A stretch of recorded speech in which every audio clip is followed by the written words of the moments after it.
Hey guys, it's Liz, and I am back for another episode of Magic Monday. I do this series every Monday morning at 11 a.m. PST to help other video influencers and entrepreneurs out there or small business owners increase their impact and influence online. And today I'm bringing on a good friend of mine, Millionaire Hoy, who is a fitness influencer and full-time YouTuber on his channel right here, Millionaire Hoy. So go check that out to see where he's at. He's got 260,000 subscribers on YouTube.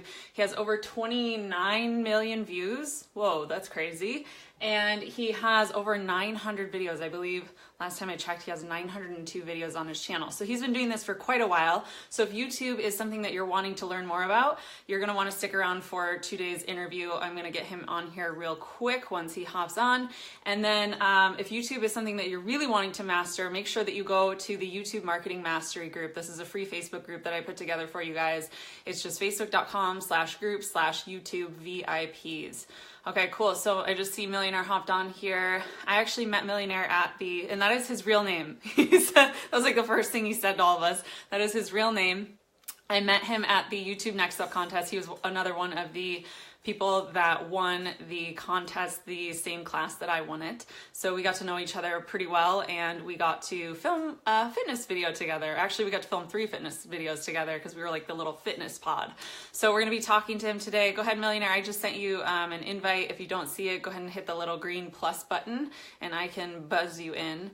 But we got to, we were in the little fitness pod. And so today we're gonna be talking about how he was able to differentiate himself and create this as a full-time income stream for himself, as a full-time career for himself that has enabled him to give a talk at Google. It enabled him to win that contest. He's been a featured creator multiple times, and he is just really one of the top fitness influencers on the channel. So, all right, I got your invite. Here he comes. Gotta love technology. I have his channel here too, you guys. I figured out how to not have the screen flipped. I don't know if you guys knew you could do that on Facebook, but this is a non-mirror image. What's up, Millionaire? How you doing? Long time. How are you? Doing great, doing great. Life? So you are over currently you're in Chicago, right? Absolutely. That's yeah. Awesome. Chicago. I live on the north side now. But yeah, that's how I got everything started on south side of Chicago. I started my business with $4.44 in my bank account, kind of like the Jay-Z album, 444. And I hustled with that, did everything bootstrapped, worked up from the south side, and now I live on the north side of Chicago. That's so awesome. And I'm originally from Michigan, so the Midwest always has a special place in my heart. And when I found out you lived in Chicago, I was like, yay, Midwesterner. Yeah. I know you're not missing the snow. It's snowing in Chicago today, so I know you're missing none of this. So oh, I'm missing none of that. We have beautiful 70-degree weather here in San Diego. But I wanted to talk to you today. Thank you for taking the time to join us. And I want to talk to you today about how you were able to stand out in such a competitive market, because obviously, as you and I both know, fitness is a very crowded market, especially on YouTube. So you've had some incredible accomplishments. Why don't you go ahead and just share kind of you just said you started from the ground up, you guys. So this is, if Millionaire can do it, you can do it too. And just give them kind of a background of where you're at now and what it's enabled you to do, specifically by having a YouTube channel. Oh, well, actually I stumbled into YouTube accidentally. My background is in graphic design, and I've always loved being creative and drawing and doing stuff like that. But my passion for fitness came after being hospitalized due to what's called ocular migraines. The migraines, the symptoms were very similar to like having a stroke. And so after being in hospital for a few days, I decided I want to be here for my family. At the time, I think my wife and I had 2 children, no, 3. Now we have 5. So I wanted to be here to be with my family, be able to run and chase them around and stuff like that. So I had to take my health more seriously. So I started training, but you know, all this was happening because I was working really, really hard, trying to provide for my family, and at the same time, being broke. Hold on one second, come here. My daughter is making some food, I have to eat it, sorry. So, don't apologize for that. Oh, this is great. Yeah. Give me a kiss. So 5 kids, wow, that's a lot of kids. So you are basically living proof that you can do this even if you're busy, even if you have a family, even if you have other things going on. Yeah, but what happened is being on the south side of Chicago is a place that's notorious for, you know, a lot of negative things, and I want to do something positive there. So I discovered fitness for myself. I wouldn't have been able to get into fitness if my uncle didn't let me borrow his fitness DVDs, P90X and Insanity, because I couldn't afford having access to fitness. So when I became a trainer, I always wanted to have something to give back to people who need help the most. And so I started doing boot camps on the south side of Chicago. I did free boot camps for 2 years to help give back to the community, something positive for people to see, people working out at the park, giving each other high fives. We do fist bumps now, but back then it was high fives, and working out with a lot of single mothers there. What's going on, Anna? Working out with a lot of single mothers at the time or whatever have you. But what ended up happening is, because of Chicago in the crazy weather, like it's April 16th, it's snowing today, I had to start finding a way to help people when I couldn't be outside and do a boot camp. So I started creating YouTube workouts for days when it like rained or something like that. And I said, man, I really like this. I can reach more people. I can give more access to fitness. And so I've really been just going from passion, and any roadblock that come in the way, I've always found that, their why is way more important than how things are done, and just find a way to make it work. Yeah, and I definitely want to say, for anyone who's watching this, you are literally the most committed to a YouTube channel that I've ever seen a YouTuber be. Like, you are so consistent. You pump out content like a crazy man. I don't know how you do so much content. Actually, it's Saturday. Yeah. Do you have any tips for people who are, because obviously now at this point you have 902 videos on your channel and you've been doing this for several years, but do you have any tips for people who are just getting started, who maybe they're busy or they're running into, budget problems or things like that, so that they can overcome those hurdles and still create this type of success that you've created? Okay. Well, the thing is, you have to understand, it's just like with fitness. The great thing about fitness entrepreneurs is that they know how to train people. They know how to overcome obstacles. And so you have to apply that same logic to your business. All right. If you had a client who didn't want to work out, you would find something motivational to tell them, or find a way to kind of bring everything for how they will understand, and push through. And you have to do that with your business as well. One of the very important things to know is, yes, when I started, I shot my first YouTube video, my first fitness channel in 2012. And with my current channel, we're going on 5 years. I started with a 7 megapixel Canon Coolpix single shot. It didn't have an articulating screen. I couldn't see if I was in frame when I was shooting the whole video. I had no mic, but what I had was passion. And if you watch my very first video and you watch my last video, you will see the exact same passion over the span of 6, almost 7 years. And so what I want to say is, be just completely honest, it is harder. There are way more people who are aware that, fitness is going on. There was less competition then, but, I couldn't start off with a 7 megapixel today, but I could start off with my smartphone. And there are some people who are doing very well on YouTube who actually only shoot for smartphones. There's a husband and wife team who both use both of their smartphones to get multiple angles. And they have a very strong following of like 750,000 people. So you can the name definitely, of that? HasFit. Yeah. HasFit? Yeah, they shoot with their cell phones, which I think is cool. Yeah, and they get multiple shots and they edit it. And the magic of editing is, as we both learned when we were at YouTube Next Up, it's what is being shown. All right. So when I started shooting my videos, I shot for 3 years in a small 3-bedroom apartment. My wife and I, we took our front room, we called it the launching pad. We said we're going to use this room as a way to launch us out of this neighborhood into a better neighborhood. And so we took the front room and I turned it into a workout studio, and I shot, I think, 600 or 700 videos from there. But people didn't know that I was shooting these videos from a project, from the south side of Chicago's project building, in a small apartment. People just said, hey, look, this guy he has a great fitness studio. And I've even had some creators like, oh yeah, I wish I had a studio like you and stuff like that. But it's just what you're showing, and the energy was good. And so people, rocked with it. So for people who starting off, you have to, know who your audience is.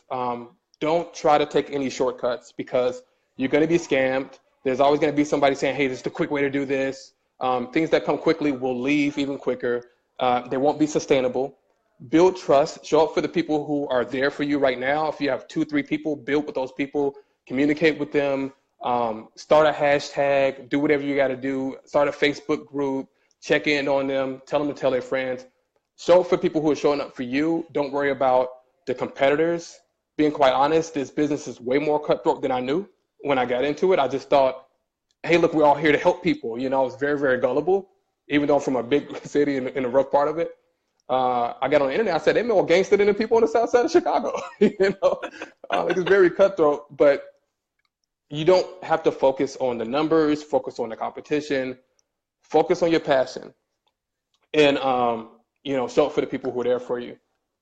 I love that. Yeah. That's great advice. So how has video specifically helped you in your business? So as an entrepreneur, how has using video in the YouTube platform helped you? Well, the funny thing is I've always put my passion before business.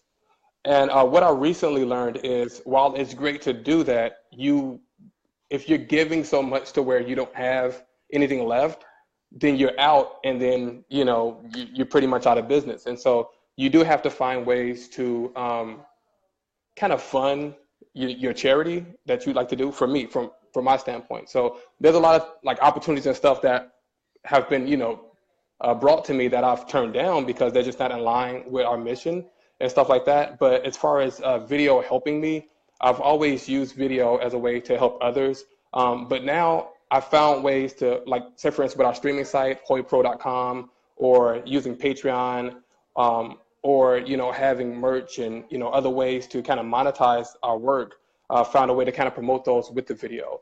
And so it's pretty much, if you look at it from a marketing standpoint, whether you're on, you know, doing video or whether you're on Instagram or anything like that, what you're doing is you're creating awareness for your brand, and you have something to promote behind it. Yeah, so you guys, he said merch. That means merchandise for those of you who don't know. Oh, sorry. Just, we're bringing it down. Like this t-shirt, right?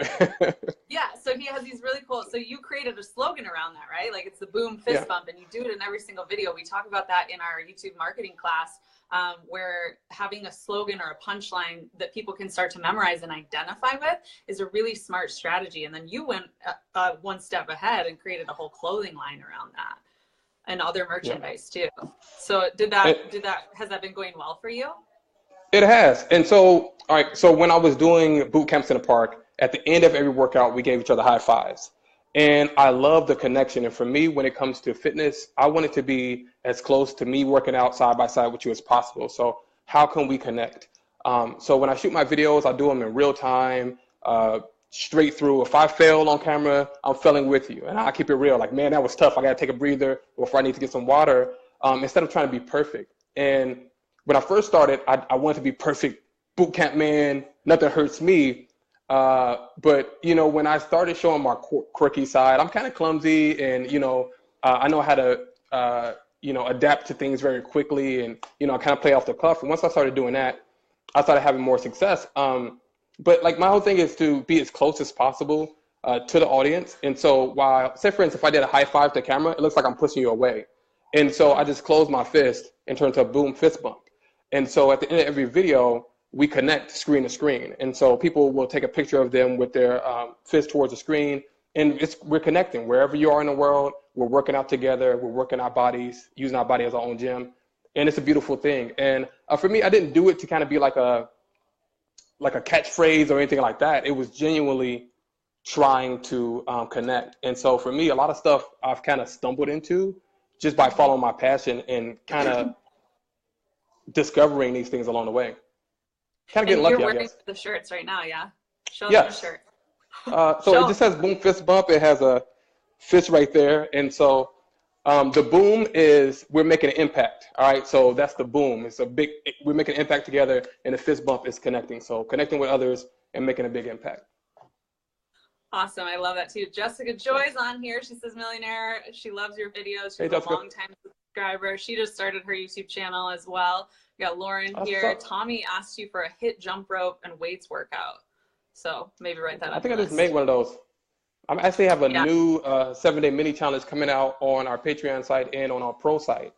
So that's going to be coming out next week. And it's some of the best, in my opinion, work that we've done. So people looking for ways to get shredded, work out, burn fat, and at the same time, you know, incorporate strength.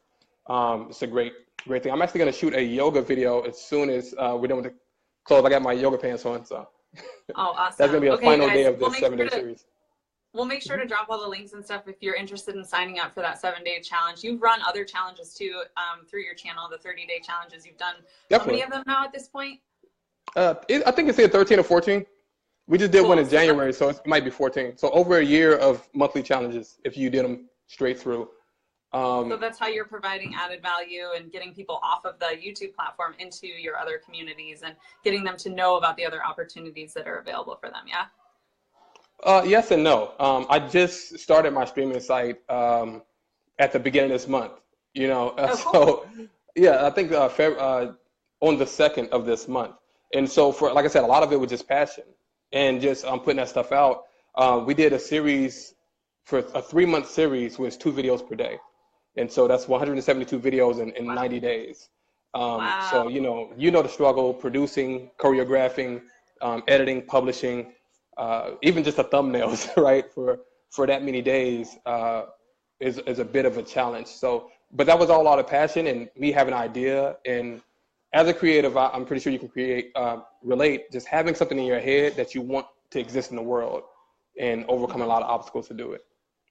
Totally. So I have 2 questions that are coming up. One is about Patreon and the other is about efficiency in your filming and editing process. So let's start with Patreon. What is that and how can you use it as an additional revenue stream for those of you who are new to YouTube and how to use crowdsourcing, crowdfunding? Okay, so for people who aren't familiar with Patreon, it's created by Jack Conte, who is, actually I was a fan of his music. Papa Moose, he's part of a group that I actually love his music. He's a great creative, and what he decided to do is said, you know what, he knows so many starving artists and people who are great but can't afford to create. And what he wanted to do is create a platform where people who are creative can just focus on being creative and have people who support their work be patrons of their work and supporting it monetarily. So what Patreon is it's a crowdfunding site like Kickstarter or GoFundMe, but people can pledge to a creator and they get perks for doing that. And a creator can set up different tiers for what you get based on how much you donate. And it's monthly. So if you worried about how do you pay your bills and you have a mission like mine, whereas I want to help people all over the world get into shape, it's a great way to do that. And actually, I was very reluctant to do Patreon. Like I said, I grew up very poor and I never wanted to ask anybody for anything. And actually, when we were in YouTube Next Up, Peter Hollins was our keynote speaker. And he literally took me by the shoulders and said, dude, if you don't create a Patreon, you're crazy. I'm like, I don't want to ask anybody if you're like, you're stupid if you're doing that, and he had a very strong Patreon audience. And he really helped me understand that it's not begging people for money. It's not trying to ask people for something. It's helping you fund better content. And I'm glad I listened to him because had I not started that Patreon, we wouldn't be making YouTube videos now. Having my Patreon audience actually helped save me doing content on YouTube. And it's been a strong way of supporting us. I would say our biggest way of supporting us.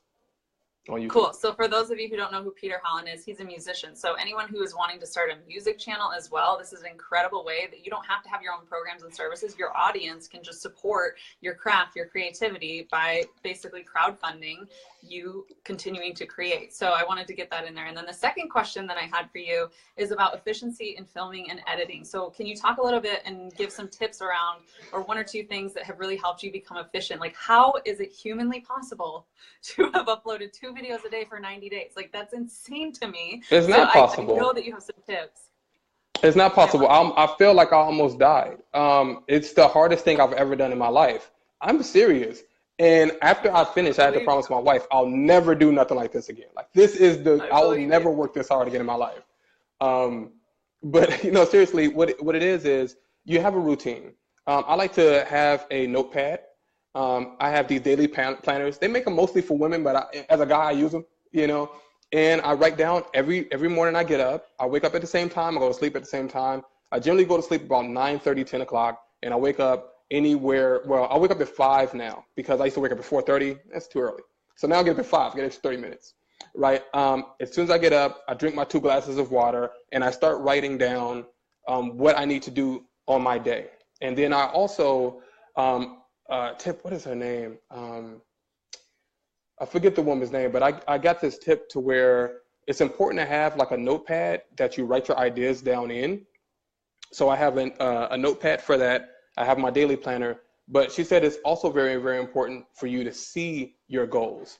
And so what I did is I got these whiteboards and I plastered them on the wall. And so that way I can write my goals down on that. So when I walk into the room, I'm seeing my goal. Because when you're just, you write them down in a notepad, you only see them when you're opening them up to put a new note in there. But when you write them on a board, you can walk in and say, oh yeah, I got to do that. Or yeah, that's something I need to work towards, and it keeps you focused. So I guess generally what I'm trying to say is stay focused on it and just really stick to it. You have a full 24 hours, and in that time, I think you can accomplish pretty much anything. But you're going to spend time, seeing what people are doing on Facebook. You're going to look on Instagram. But if you stay really regimented, and I can do that almost to like a fault, to where I eat at this time, I do this workout at this time, I do it, like it's so much lack of space sometimes that can be crazy, especially really tight for that 90 days. But Casey Neistat, he just, in his latest video, he talked about it.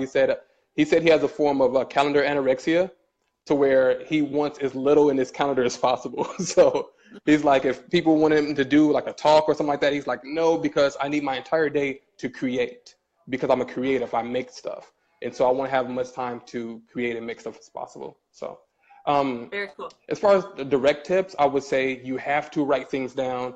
You have to align your thoughts, your speech, and your actions together. You can't just say, hey, look, this would be cool, hypothetically. You have to say, okay, I'm going to do this by this time. And you may not hit the exact goal that you want, but you'll learn. And as you learn, you can become more efficient. So when I first started doing videos on YouTube, it was really, really hard for me to produce content once per week. But then I kept going at it and learning little tips and little tricks. And I said, you know what, I can kind of streamline this and it helped with my throughput. So just keep practicing. Do you batch film your content? I do now. I didn't before. I mean, I guess 2 per day is batch filming. But that was accidental. But a lot of the stuff I do it's my workout. Like the workouts that I put out, I can't do 2 of those, in a day. So I'm not going to batch film. But I did batch film. I just did a 21-day beginner's jumpstart. And I did batch film. I think I shot like 3 of those per day. Cool. And then what editing software are you using? Are you using Premiere still? Absolutely. I used Adobe Creative Suite 2018, I think now. And it's a monthly charge. For people getting started, it may be a bit expensive for them. It's like $60 a month. And it does take quite a bit of learning. Now, I come from a graphic design background, so that's, my wheelhouse. I love to do graphics. If you watch my videos, you'll see like the modifications and the workout names and, calorie counter and all this stuff going on. It can be too cluttered sometimes, but that's what the creating part is the part that I really love, and the connecting with others part. But yeah. I do use I'm sorry? I was just going to pop in here and say, because you were the first one that told me all those graphics you created and you made a template out of them in After Effects, which syncs up with Adobe Premiere. So Adobe After Effects is where you create those graphics and then you import them into Adobe Premiere. And so you are saving yourself tons and tons of time of having to put in overlay graphics and stuff like that every single time, because you just have it like a template, essentially. I do have a template, and sometimes I have to tweak it because the times and the format might be different in the workout, but I just have to stretch out the time, and I'm making it seem simpler than it is. It can take a bit of time sometimes, but if I do the same format again, it's already done. It takes maybe 15, 30 minutes, but if I'm creating a new format, I'm looking at an hour. But when I first started, when I did my very first workout video, even with the 7-megapixel camera, I started doing fitness with workout DVDs. So I've always wanted to have a timer. I've always wanted to have the words on screen. And so I used to manually type in for each exercise, like, oh, this is a handstand burpee, and up next is this. And I had to type, and it would take so long. It would take me like 6 hours sometimes to type and edit one video. But just as a nerd, it's like I learned how to, use a macro to like take those words and put them into a text document, and then use script within After Effects to load that text in dynamically, and I don't have to type it. It's just all coming from text. So Cool. that's Very just one cool. way that I streamline. But as you do it more and more, you figure out how to kind of deal with the aches and pains that you go through as a creator. It's true. And yeah, you guys don't feel like you need to figure out all this stuff at once. Again, he's been 5 years in the game. I've been almost 6 years in the game. So you do learn little things as you go. Just start with the basics and make it as easy as possible for yourself so you can continue to create. So I have one last question for you, and it is about cameras and lenses, because you are filming full body workouts, which means you need a very sharp sports mode. And so this is going to get a little bit technical, so hang with us. But I want you to share a little bit about, like, it's different than doing a video here where you would have a different camera and a different lens for, maybe you're a YouTuber or beauty vlogger or whatever, and you want to show like close-ups of the face and you want the background blurred. That's going to be an entirely different lens style than having like way far away from the camera so you can see his full body, and then he has like a little picture-in-picture up there of modifications for people. So when it comes to sports and fitness videos specifically, what is your favorite camera and what is your favorite lens that you like to use? Oh, well, I shoot with Sony A7S II. And, you know, it's a pretty pricey camera, I'm not going to lie, but it is a powerhouse. It is very good with autofocus, which I need because I'm moving all over the place. It's great with low light, which is something else that I need because I'm shooting indoors most of the time within my workout studio. And I'm shooting with a 24-70 GM, like master lens, which is very, very sharp. It's like, it's an adjustable lens, but it shoots like, I forget the term for it, but like a regular lens that's not adjustable. But I mean, that is also pricey. The lens is about the price of the camera as well. But it does what I need to do, and going from 24 to 70 millimeters is really great for if I want up close or if I want to do a full body shot. And I generally shoot at about 35. 35 frames per second? Millimeters. I shoot at 30.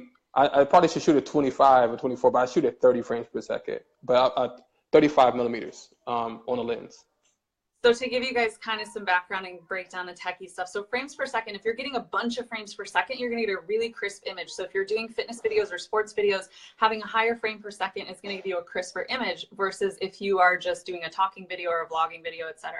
And then when we're talking about lenses, we're talking about the millimeters of the actual lenses. So an adjustable lens from 25 to, what did you say, 70, 74? 70. 70 is going to give you a really dynamic range of when you're sitting up close, you can focus it to that, or you can get those full body shots that are wide shots where you can see like the entire scene or the entire room.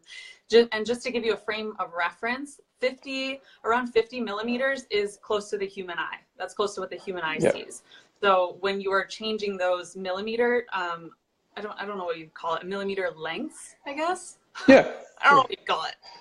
You're changing what the lens is actually capturing. So are we getting a close-up shot? Are we getting a full wide shot of the whole room? And that's what we're kind of talking about. So thank you for sharing that. That's really, really helpful. And I remember when I sat down, that was a game changer for me to learn that. Well, the thing is, video is very important, but I honestly think video is overrated. Just to be perfectly honest, like, video has to look great, but I see some people getting by, obviously, with their cell phones. A lot of it's going to come down to personality. And I really think audio is underrated. So if you're going to be doing those videos and you're going to have a lot of too much ambient sound going on, which is like too much background noise, like a hiss going nonstop, like if your video quality sucks and your audio is good, people will think that you did the video that way on purpose. But if your video looks great, but your audio sucks, people will be like, this person is an amateur. Like, I can't deal with this. Or you'll watch a YouTube video that looked great. People say, oh, my left ear really enjoyed this because it wasn't stereo. It was only mono, right? Yeah. And so I think audio is underrated. What do you use for audio?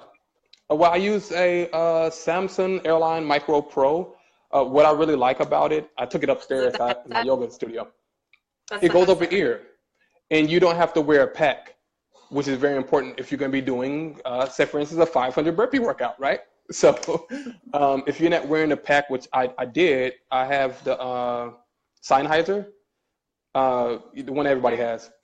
But like, I've sweated it out a few times, had to send it in, get repairs and stuff like that. But the cool thing about the Samsung SAM, SON, Airline Micro Pro is it goes around ear. It's rechargeable, so you don't need batteries. You just plug it into USB, and the receiver is not connected directly to it. So it just sits on your ear.